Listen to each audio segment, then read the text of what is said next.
DNA replication. We're going to look at how DNA is protected.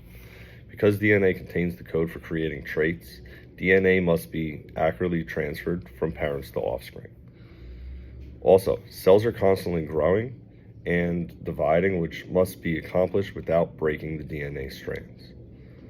In order to protect DNA, it is tightly coiled around proteins called histones and condensed into chromosomes. A nucleosome is a histone plus the wrapped DNA around it. So what you see here is a histone, and these are made up of proteins. A nucleosome is when there's a histone with the DNA tightly coiled around it. So DNA is 6 feet long. DNA is inside of the nucleus. If it wraps around a bunch of these histones a bunch of times, the nucleosomes can then condense and then form a chromosome. When a cell divides, DNA must be copied.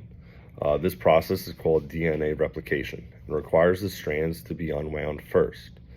After the DNA is unwound from the histones, an enzyme called helicase unzips the two strands of DNA. This location is known as the replication fork. Another enzyme, DNA polymerase, brings nucleotides to match one of the strands, known as the parent strand. The new sequence will exactly match the old sequence because of strict base pairing rules set forth by Chargaff in 1950. The new DNA strand is known as the daughter strand.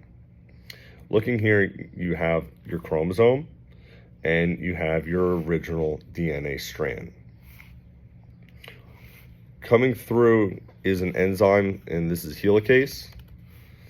Helicase is going to break through all of the hydrogen bonds, and the location where it is unzipping, where helicase is unzipping the double helix, is known as the replication fork. You also have DNA polymerase.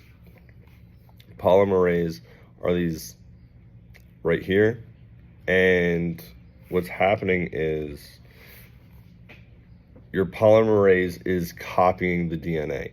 This is where your primes become a factor. DNA is read from 5' to 3'.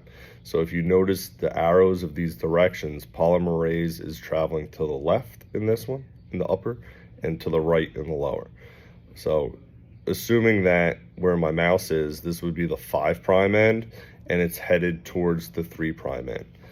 The exact opposite is on the other side. The 5' end would be on this side, and then polymerase would travel through the 3' end. This polymerase that's headed to the right, it's almost as back stitching the DNA. So this one has a little bit more work to do. You have your original strand at the top. You have your leading strand at the top. That polymerase is going from the 5' to 3'. The polymerase on the bottom, since it's back stitching, is known as your lagging strand. Now, DNA is copied because only half of each parent strand remains in the new DNA molecule. This process is called semi-conservative.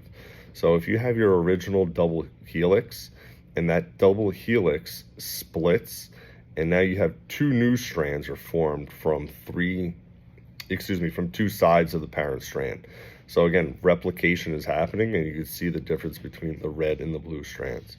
These are going to split again. These double helix are going to split again, and now 4 new strands are formed from 2 previous strands.